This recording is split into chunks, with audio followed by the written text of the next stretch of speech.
Ya. Kan di sini kan step down di 150 sama 70 ya. Yang 70 tadi untuk kemana? Pangandaran. Nah, disinilah yang ini namanya Switchyard 70 Cafe. Kalau yang di sana Switchyard 150. Disinilah yang untuk mengalirkan ke Pangandaran. Dialirin lewat tower itu tuh. Bukan yang itu dari ke sana. Tapi yang itu, lewat situ. Nah, dari tower itu dia berjajar sampai ke Pangandaran.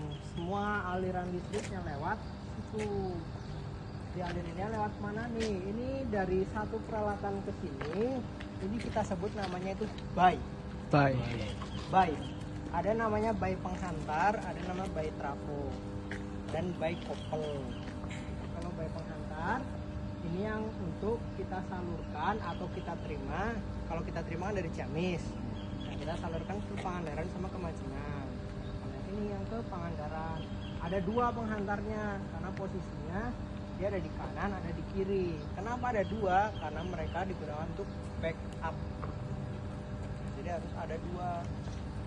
Kalau satunya padam, masih ada satunya. Satunya otomatis nyala? Dua-duanya posisinya lah. Jadi ketika satu padam, bebannya yang tadi padam itu nggak hilang, tapi langsung berpindah ke sebelahnya. Sama juga yang dari sebelahnya, kalau padam dia pindah ke sebelahnya. Nah kalau kedua-duanya padam gimana? Ya udah, wassalam. Padam satu kota Pangandaran. Jadi dua-duanya tuh emang tetap nyala gitu Pak, enggak yang satunya dulu mati. Enggak, dua-duanya nyala. Jadi bebannya itu dibagi dua, terbagi dua. Nah, masing-masing ini tuh punya arus nominal juga, masing-masing. Yang dimana arus nominalnya itu atau arus maksimalnya itu nilainya itu harus bisa mencakup ketika salah satu beban padam. Nilai arus nominalnya berapa sih Pak? Yang di sini kalau nggak salah sih sekitar 580 ampere. Nah, jadi ketika dibagi dua itu kan berarti masing-masing berarti sekitar 290 ampere. Itu beban maksimal masing-masing. Ketika bebannya lebih tinggi daripada itu harus ada yang namanya pengaturan beban. Tadi ke UP2B. Yuk, selanjutnya.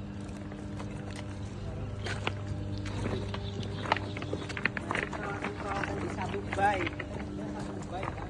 Ini ada di sini PNS rel atau PNS bus. Yang mana kak yang disebut baik? Ini semua Oh ini semua. kan Pangandaran 2 ya ini. Ya. Semua ini. A, PNS bus B. Kenapa ada dua? Karena itu saling karena baru enggak bukan ya yang tadi juga, tapi di masing-masing bay ini Pangandaran 2 itu dia punya dua PMS bar juga, dia tuh saling backup juga. Jadi ketika ini ada namanya bus bar nih yang di atas ini 1, 2, 3 ke sana ya. Nih 1, 2, 3 ke sana, dia bus bar, dia rel kereta api lah, ibaratnya kayak kereta api gitu. Dua-duanya ada rel. Nah mereka itu saling terhubung, dihubungkannya menggunakan kopel. Jadi kalau salah satu mati di backup gitu. Jadi kalau salah satu dipadamkan atau Ya. padam, dia ada backupnya. Nah, dan mereka letaknya itu harus bersilangan tuh. Kan dia yang Pangandaran 2 di Basbar 2, sama dengan satu di Basbar 1. Dia bersilangan karena untuk saling membackup. Kalau dia sama-sama di Basbar 1, misalkan sama-sama di Basbar 2, Sama-sama mati. ketika ada padam satu Basbar, ya udah wassalam, hilang semua juga. Makanya mereka harus diletakkan secara bersilangan. Ini PMS Basbar ya. Nah PMS itu fungsinya itu sebagai pemisah atau section, pemisah. Apa sih yang dipisahkan dari PMS? Yang dipisahkan dari PMS itu dia memisahkan bagian yang bertegangan dengan bagian yang tidak bertegangan. Jadi tadi kan ada yang namanya tegangan, ada yang namanya arus. Kalau tegangan dia nilainya berapa tadi? Di sini 70. 70 kilovolt. Jadi ada bagian yang dipisahkan oleh PMS, dia itu bertegangan, yang satunya tidak bertegangan. Jadi ketika ada manuver, misalnya manuver pembebasan atau dimatikan lah listriknya, istilahnya gitu. Ketika ini terbuka, ya, ketika ini kan udah terbuka, Ya. ini terbuka juga, terbuka. Nah, nanti bagian yang dialirin sebelah sini, dia itu sudah nggak pertegangan, udah nggak ada setrumnya lah. Tapi bagian yang di sebelah sana, yang nyambung ke atas, dia itu masih ada listriknya, masih ada setrumnya, masih ada tegangannya. Jadi fungsinya ini adalah pemisahan, pemisah bagian yang bertegangan dengan yang tidak Bertegangan.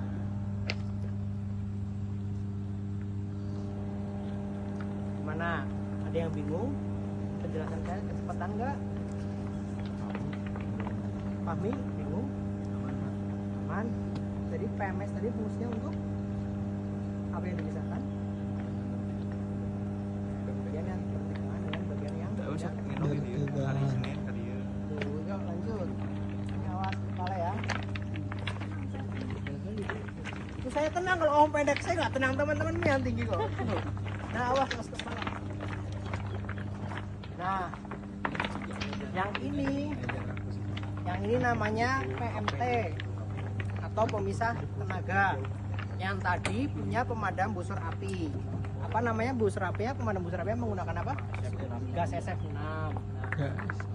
Di mana sih gas SF6 nya? Di dalam, ada di dalam sana. Bentuk gas SF6 itu adalah dia itu tidak berwarna, tidak berbau, tapi dia itu cukup beracun kalau dihirup terlalu lama. Jadi dia itu nggak seperti gas LPG gitu loh. Kalau gas LPG itu kan dia menyengat ya, Ya. berbau. Nah, ini tuh nggak ada baunya. Tapi kalau dihirup terlalu lama bisa jadi Berbahaya. racun. Itu gas. Nah, dia itu letaknya di mana? Di dalam sana. Jadi yang coklat-coklat ini tuh namanya isolator. Ya, betul, pintar. Isolator, dia itu fungsinya untuk apa? Untuk mengisolasi dari bagian dalam yang ada listriknya. Karena bagian dalam itu ada isinya itu konduktor.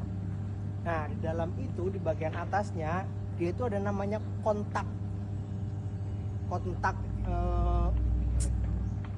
Kalian pernah bongkar saklar atau lihat saklar nggak di belakangnya? Saklar ada ceklek. Ya. Itu kan kontak. Ya. Nah, sama itu kayak saklar sebenarnya kan, dia fungsinya juga sama kayak saklar untuk memutus. Nah, yang diputus apa? Yang diputus itu adalah beban atau arus. Kalau yang tadi pemisah itu yang dipisahkan itu tegangan, kalau PMT yang diputus itu beban atau arus. Beban itu yang ke pelanggan tadi. Yang dipisahkan. Nah, beban itu biasanya nilainya lebih tinggi daripada arus, bukan secara harafiah ya, bukan secara angka gitu. Secara angka juga bisa sih lebih tinggi. Jadi dia itu percikan bunga apinya itu lebih besar daripada ini. PMS itu ada percikan bunga apinya juga kalau dibuka tutup gitu. Cuman dia nggak lebih besar atau nggak lebih berbahaya daripada yang di PMT. Makanya PMS ini pemadam busur api itu menggunakan apa? Menggunakan udara. Udara aja, udara bebas, angin segala macam. Karena ya memang nggak terlalu besar gitu loh. Cuma ada kalau di sini dalam ini tuh besar, gede. Makanya butuhkan pemadamnya. Kalau dulu ada yang menggunakan minyak, ada yang menggunakan vakum. Nah, di sini sekarang kita menggunakan gas SF6 sebagai pemadamnya yang ada di dalam. Nah, inilah fungsi PMT sebagai pemutus tenaga atau memutuskan beban. Dia dioperasikan dalam kondisi berbeban karena fungsinya untuk memutus beban. Nah, kalau beban belum diputus, PMS nggak boleh dioperasikan. Oh, jadi dari PMT baru PMS. Betul sekali Risma. Jadi prosesnya itu harus dari PMT dulu baru PMS kalau mau diputuskan. Kalau saklar kan sederhana ya, matiin lampu tinggal ceklek. Ya, ini sama kayak ceklek, tapi dalam proses cekleknya itu ada runtutannya. Urutannya dulu, bebannya dulu dihilangkan. Nanti beban hilang, tegangan masih ada, dilepasin sama PMS gitu. Oke? Paham? Yo. Setelah PMT ini ada namanya CT atau current transformer yang punya kepala di atas. Isinya apa? Di atasnya sudah isinya minyak. Isinya minyak. CT ini berfungsi sebagai alat untuk mengukur arus atau bebannya yang untuk ditampilkan di display. Tadi. CT ini prinsip kerjanya sama kayak trafo, yaitu step up atau step down, karena mentransformasikan nilai. Tahu nggak bedanya mentransformasikan dan mengubah nilai itu apa?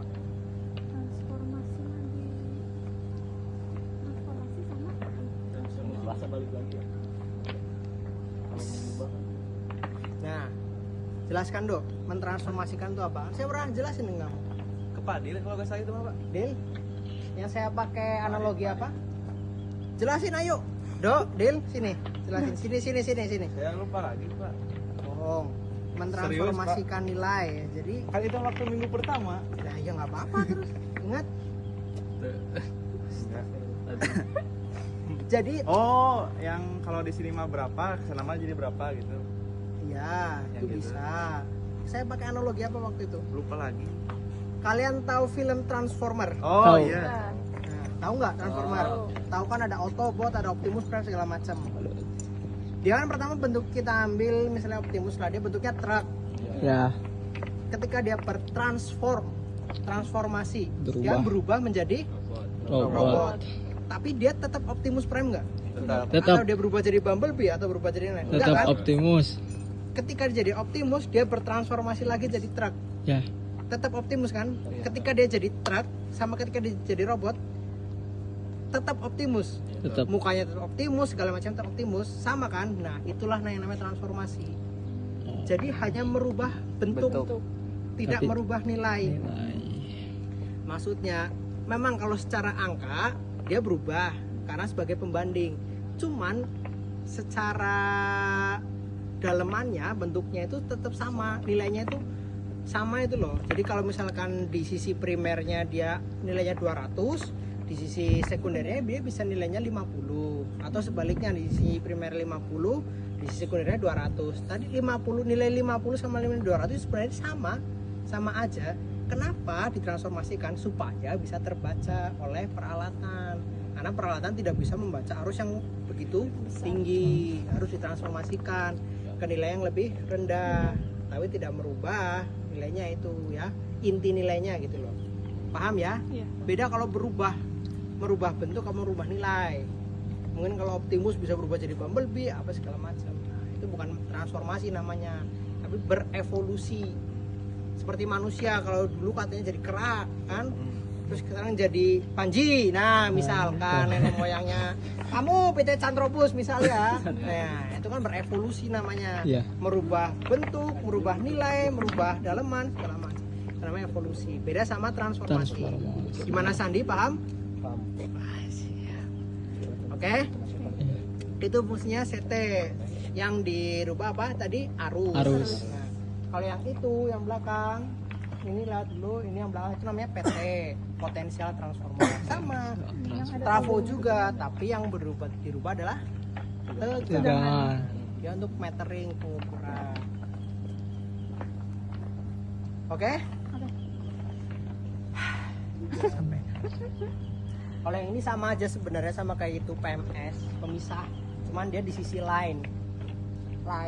Sisi lain tuh dia karena ada dari trafo juga, ada dari apa? Transmisi dari tower. Kan ada dari sana sumbernya, bisa juga buat balikan dari sana. Untuk memisahkan juga dia vertikal dan vertikalan juga.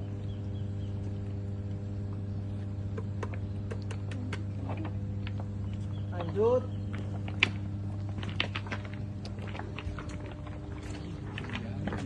Nah, ini yang terakhir, ini namanya LA, Lightning Arrester. Lightning.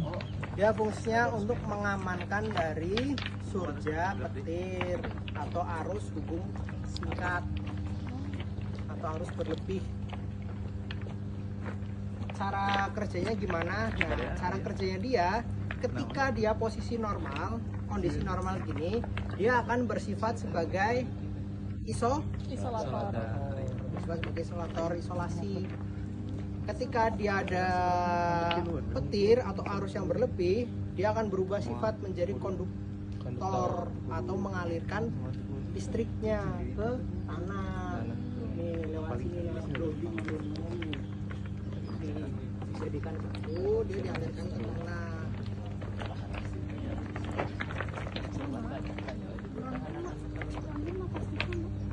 Kalau grounding, setiap peralatan pasti punya grounding. Kenapa? Karena adanya yang namanya kebocoran arus. Nah, groundingnya itu untuk meminimalisir kebocoran arus. Tidak 100% menghilangkan, tapi meminimalisir. Jadi lebih kecil lah. Jadi ketika kalian pegang itu ada induksi, ya induksinya nggak kerasa besar.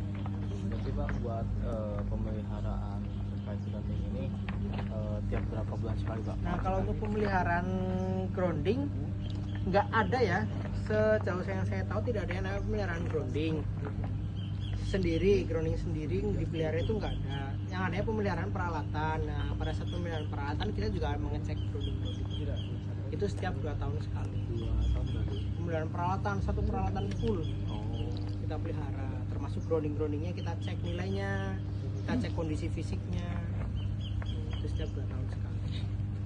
Kalau yang di sini terakhir berapa Pak Andoi? 0,5 ohm. Bagus. 0,5 ohm. Bagus. Semakin kecil nilai tahanannya berarti dia semakin bagus untuk mengantarkan Harus lebih ke tanah. Sandi ada yang ditanyakan? Paling kalau ini teh kenapa dipasang pakai batu gitu? Oke, kenapa dipasang pakai batu? Ini dipasang pakai batu itu untuk mengurangi atau meredam yang namanya tegangan langkah. Oh. Tegangan langkah. Jadi itu setiap kita melangkah kalau bukan batu ada namanya tegangan, itu termasuk tegangan bocor, itu tegangan yang bocor. Nah untuk menguranginya kita menggunakan batu sebagai peredamnya. Begitu Mas Andi. Oke? Ya Pak, mau nanya Pak, Siap. kalau di trafo tegangan ini kendala yang sering munculnya atau bagian-bagiannya ini apa aja ya Pak? Kalau di Bagian-bagian. trafo tegangan itu biasanya kita itu yang sering itu adanya rembes minyak. Bagian mana Rembesan Pak? minyak itu biasanya dari itu tuh, V-glass. Itu lubang intip minyak. Jadi di Oh. bawah sini itu ada minyaknya. Ya. Minyaknya bagus untuk apa? Itu berbentuk perendam di dalamnya rendam peralatan. Karena kan ada tegangan juga yang mengalir. Biar peralatannya nggak rusak itu direndam pakai minyak juga. Nah, kadang itu sering bocor di situ tuh, rembes. Bocor keluar Pak. Rembes keluar. Kadang ada yang netes, ada juga yang pecah. Biasanya itu disebabkan oleh apa? Biasanya disebabkan oleh suhu terlalu tinggi atau beban terlalu tinggi, arus terlalu tinggi, kondisi peralatan udah nggak sebaik dulu lah. Ada tekanan dari dalam. Berarti kan itu ada minyaknya. Ya. Karena beban terlalu tinggi dia jadi panas, ngegodok minyak karena panas jadi tekanannya tinggi, kadang mendorong, kadang bisa retak atau rembes atau itu sisi itu ada namanya ring O itu semacam klepnya yang di sana yang dari bahannya tuh berbahan semacam kayak bahan ban karet gitu, dia udah getas karena udah terlalu lama terendam minyak, kena minyak kan dia lama-lama getas, jadi dia udah nggak bisa menahan tekanan. Nah itu rusak, keluar, merembes itu Mas Fahmi. Selain itu ada lagi nggak? Kalau selain itu paling di terminal yang atas tuh